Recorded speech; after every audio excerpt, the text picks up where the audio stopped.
Guys, pernah gak sih kalian nonton film yang masuk nominasi Oscar, terus kalian kepikiran kayak, kok ini film ini bisa masuk nominasi Oscar, kok bisa ya, bagusnya apa, spesialnya di mana?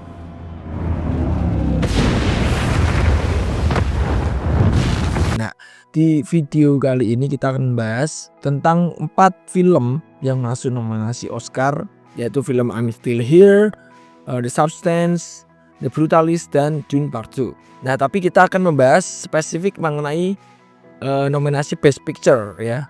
Bukan yang lainnya ya, bukan yang ceritanya dan sebagainya, tapi Best Picture. Setelah itu kita akan bahas kenapa film-film ini beda dari yang lain gitu ya, dari film-film biasanya. Nah, khususnya dilihat dari segi pengambilan gambar dari film tersebut. Yuk kita mulai. Nah, pertama ada film yang berjudul I'm Still Here. Film ini tuh benar-benar membuat kita merasa ada di film tersebut, masuk di film tersebut. Serasa masuk ke sejarah di Brazil. Apa yang bikin unik? Kameranya handheld, alias digenggam langsung sama kameramennya. Jadi kayak kalian pegang kamera ini yang mungkin agak goyang-goyang, shaky-shaky gitu. Itu kualitasnya nggak 4K ya, yang agak ngeblur, vintage gitu-gitulah ya. Dan direkturnya berani memasukkan konsep tersebut dalam film yang ada di bioskop gitu, yang ditayangkan di bioskop. Jadi semakin menambah filmnya itu terasa real dan deket banget sama kita. Kayak kita lagi ikutan di dalam ceritanya. Selain itu banyak banget close up shot di wajah karakter utama. Misalnya waktu dia lagi nangis, kita benar-benar bisa lihat detail ekspresi, kayak matanya berkaca-kaca, kerutan di dahi. Air mata yang sedikit demi sedikit keluar itu bikin kita ngerasain emosinya. Terus ada lagi framing simbolis, kuat banget buat ngasih pesan tentang feeling loss gitu ya, kehilangan. Tá ficando perigoso demais aqui, Rubens. Kedua ada film The Substance. Bisa dibilang film thriller, horor juga masuk sih. Dan itu bukan film thriller atau horor yang biasa gitu. Ini beda banget temanya gitu kan. Terus apa yang bikin beda? Film ini banyak pakai long takes ya. Alias adegan panjang tanpa cut gitu. Jadi kita diajak ikut ngerasain ketegangan bareng karakter.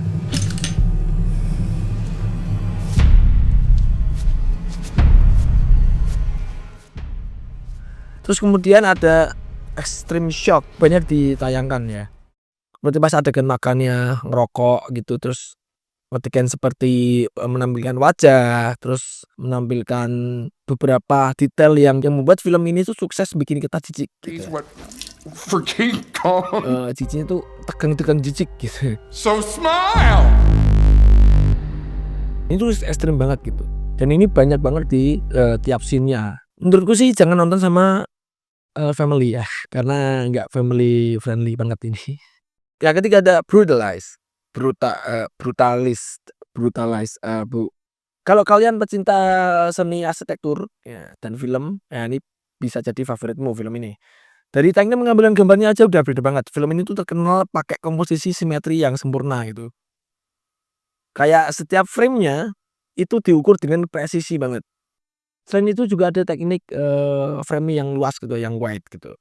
Banyak adegan di mana karakter kelihatan kecil banget di tengah ruangan besar yang kosong gitu ya.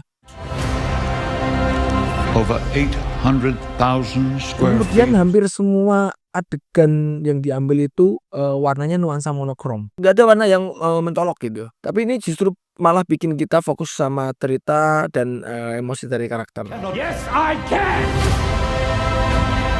Yang keempat terakhir ada Dune Part 2. Kalian juga mungkin yang Dune pertama kalian udah nonton ya. Itu keren banget, apalagi yang Dune 2 gitu. Dan untuk kualitasnya nggak perlu diragukan lagi ya. Film ini epic banget. Akhirnya pengambilan gambarnya gila. Salah satu yang bikin spesial adalah wide angle shots yang menangkap lanskap gurun luas di planet Arrakis.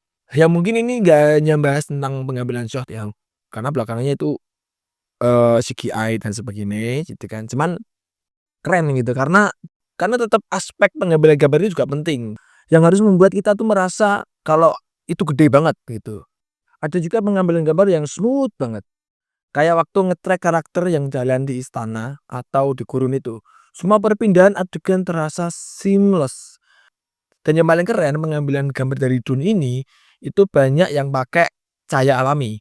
Misalnya Matahari Terbenam, The Crown yang bikin efek bayangan pasirnya kelihatan super realistis. So ini rekomen banget buat ditonton gitu kan. Kalau kalian kelewatan ya kalian bisa nonton di Prime Video aja atau di Disney Hotstar. Jadi itu dia guys, teknik pengambilan gambar dari film-film yang masuk nominasi Oscar. Kalau kalian ada pendapat lagi kenapa film ini masuk nominasi Oscar yang Best Picture, kalian bisa komen ya. Mungkin pendapatku ini salah atau kurang tepat gitu ya. Serta jangan lupa like dan subscribe channel Doviko Juda untuk kalian bisa nonton konten seni yang membahas tentang peran seni di kehidupan bermasyarakat, di kehidupan sosial itu, apalagi politik gitu.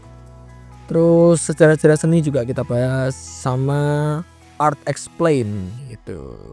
Bye.